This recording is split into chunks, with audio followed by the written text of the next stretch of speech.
আসসালামু আলাইকুম রহমতুল্লাহ। Welcome to Saudi tech YouTube channel. বন্ধুরা, সৌদি আরব থেকে যে সকল প্রবাসী বাংলাদেশে চলে গেছেন, আপনি আপনার পাসপোর্টের নাম এবং বয়স সংশোধন করছেন, এখন কি আবার চাইলে সৌদি আরবে নতুন ভিসায় আসতে পারবেন কিনা? কথাটা কেন বলতেছি, কথা বলার মূল কারণ হচ্ছে এটা। আপনারা সবাই জানেন, ইদানিং একটা নিউজ ফেসবুক, ইউটিউব, টিকটক, টুইটারে প্রচুর ভাইরাল হচ্ছে যে সৌদি আরব থেকে যে সকল প্রবাসী বাংলাদেশে চলে গেছেন এবং আপনার পাসপোর্ট সংশোধন করছেন, বয়স কমাইছেন, নাম পরিবর্তন করছেন, আপনাদেরকে সৌদি আরবের ভিসা দিবে না। সৌদি এম্বাসি থেকে এমন নাকি নোটিশ দিছে, যারা পাসপোর্ট সংশোধন করছেন তাদেরকে সৌদি আরব এম্বাসি থেকে কোনো ভিসা দেওয়া হবে না। আমার স্ক্রিনে যে ভাইয়ের হোয়াটসঅ্যাপ দেখতেছেন, ওনাকে নিয়ে আমি গত সপ্তাহে একটা ভিডিও বানাইছি। ওই ভিডিওতে আপনাদের বলছি যে ভাই, যারা পাসপোর্ট সংশোধন করছেন তাদেরকে এখনো ভিসা দিচ্ছে, এই যে এই ভাইও ভিসা পাইছে।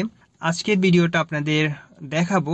উনি ভিসা পাইছে, তখন উনি বলছে যে ভাই আমি 10 তারিখে আমার ফ্লাইট, উনি আসছে Saudi Arab. A to Z সবকিছু আপনাদের দেখাবো। প্রথমে ওনার পুরাতন কিছু কথা শোনাচ্ছি, তাহলে আপনারা বুঝবেন। আর একটা কথা বলি, ওনার গত ভিডিওর লিংক আমি আমার ডেসক্রিপশনে দিয়ে রাখবো। যারা ওই ভিডিও দেখতে চান অবশ্যই ডেসক্রিপশন থেকে ওই ভিডিও দেখে আসবেন। প্রথমে ওনার একটা দুইটা বয়স শুনে আপনাদের। হ্যালো, আসসালামু আলাইকুম ভাই, কেমন আছেন? ভালো আছেন নি? তো আশা করি ইনশাল্লাহ আমি 10ই জুলাই আমি সৌদি আরব আসতেছি। আমিও এরকম নাম, বয়স, মানে পাসপোর্ট সংশোধন করছি। এমআরপি ঠিক এখনই পাসপোর্ট করছি, আইডি কার্ড অনুযায়ী পাসপোর্ট করছি। তো এমআরপি পাসপোর্ট ঠিকই, পাসপোর্টে 4 বছর বয়স কমছে। তো এখন আমি সংশোধন করে নতুন ভিসা নিয়ে আসতেছি সৌদি আরব ইনশাল্লাহ। তো কি আপডেট হয় ইনশাল্লাহ আমি আপনাকে জানাবো। ওয়ালাইকুম আসসালাম।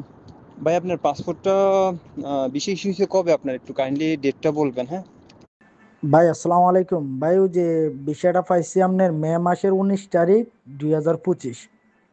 ভাই আপনার কাছে আমার একটাই অনুরোধ, খালি এটাই বলবেন ভাই, পাসপোর্ট হাজারও সংশোধন করেন কিন্তু এজেন্সিওয়ালার কাছে যেন নিজের দুর্বলতা স্বীকার না করে।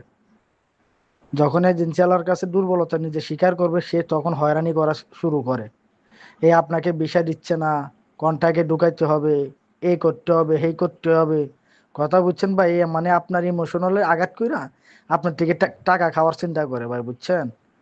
এটা আমার খুব কষ্ট লাগে। আমার মানে কি করবো, আমি তো ভুক্তভোগী, এখন তো আমার তো যেতে হবে, মানে তাছাড়া তো উপায় নাই। তো আমি বাধ্য হয়ে আমি টাকা দিছি আর কি। তো ইনশাল্লাহ আমার মতো যে এরকম যেন মানুষ প্রতারিত না হয়, সেই জন্য আপনার কাছে বলা। আপনি ইনশাল্লাহ মানুষকে মানে জানাই দিবেন।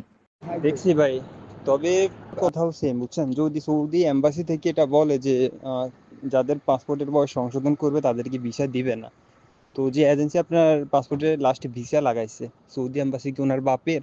ভিসা কেমনে লাগাইছে পরে? আপনি একটা কথাই বুঝেন, যদি এম্বাসি থেকে কাউকে দিবে না মানে দিবে না। সৌদিতে যেটা নিয়ম হয় এটা একদম 100% নিয়ম, সবার জন্য সেম। বাংলাদেশের তো মতো এই ভাই পাসপোর্ট সংশোধন করছে, সৌদি এম্বাসি থেকে ওনাকে ভিসাও দিছে। উনি বলল যে ওনার 10 তারিখে ফ্লাইট, ওনার ফ্লাইটের টিকিটটাও আমাকে পাঠাইছে। আমরা একটু চেক করি। এই যে দেখুন, passenger details, Dhaka two Dammam, 10 July 2025। আমার ডেটটা দেখাচ্ছি, আজকে হচ্ছে 11 জুলাই। আমি একদিন লেট করে ফেলছি ওনার ভিডিওটা বানাইতে, ব্যস্ত ছিলাম এজন্য। 11 জুলাই ওনার ফ্লাইট হচ্ছে 10 জুলাই।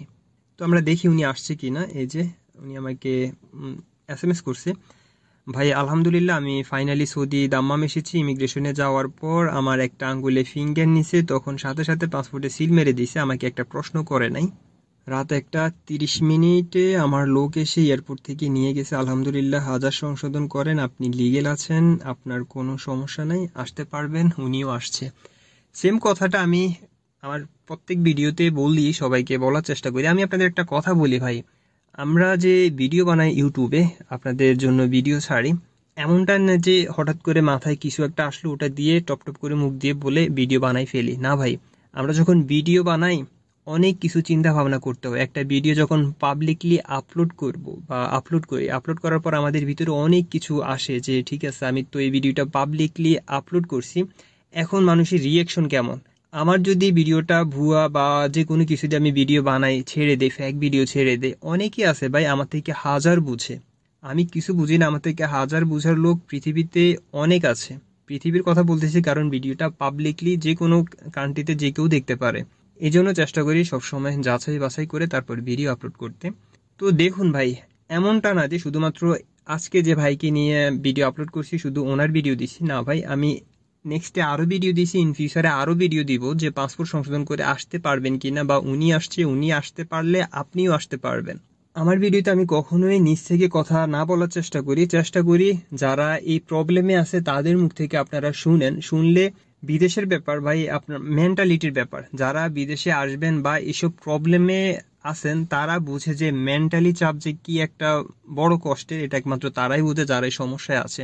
আমার ভিডিও বানানোর মূল মোটিভ হচ্ছে এটা, যারা এই প্রবলেমে আছে আমি চেষ্টা করি আমার ওই ভাই, ওই প্রবাসী ভাই, ওই মুসলিম ভাই যাতে আমার ভিডিওটা দেখে ওনার ডিপ্রেশনটা কিছুটা কমে, যে না ভাই উনি যেহেতু আসতে পারছে আমি আসতে পারবো। আমি গ্যারান্টি দিচ্ছি না কাউকে ভাই, আল্লাহ তাআলা আপনার রিজিক যেখানে লিখছে আপনি ওখানেই যেতে হবে। আমি যদি আপনাকে বারবার চিল্লাইয়া বলি যে ভাই সৌদি আরবে পাসপোর্ট সংশোধন করলে কোনো সমস্যা নাই, আসতে পারবেন, আল্লাহ তাআলা যদি আপনার সৌদি আরবে রিজিক না রাখে আপনি কখনো আসতে পারবেন না সৌদি আরব। ঠিক আছে, প্রথমে আল্লাহ, সেকেন্ড হচ্ছে আপনার নিয়ম কানুন দুনিয়াদারি সবকিছু। ভিডিওর মূল টপিক আপনারা বুঝতে পারছেন যে পাসপোর্ট সংশোধন করে আসা যায়, এখনো আসতেছে লোক। আমার কাছে এরকম অনেক প্রমাণ আছে, আমি সবসময় আমার হাতে এরকম সময় নাই, তাহলে আপনাদের প্রতিদিন একটা করে ভিডিও দিলে আমার ভিডিও শেষ হবে না যে ভাই দেখুন শুধুমাত্র পাসপোর্ট সংশোধন করে প্রতিদিন এমন লোক আসতেছে। ওকে, আশা করি সবাই বুঝতে পারছেন। আজকের ভিডিও এ পর্যন্ত। ভিডিও যদি ভালো লাগে তাহলে অবশ্যই লাইক অ্যান্ড শেয়ার করবেন, আমার চ্যানেলটি অবশ্যই সাবস্ক্রাইব করবেন। আর সবাইকে অসংখ্য ধন্যবাদ। আলহামদুলিল্লাহ 9,000 সাবস্ক্রাইবার হয়েছে আমার। এটা হচ্ছে সবকিছু আপনাদের ভালোবাসা। ভালো থাকবেন সবাই, আল্লাহ হাফেজ, বাই বাই।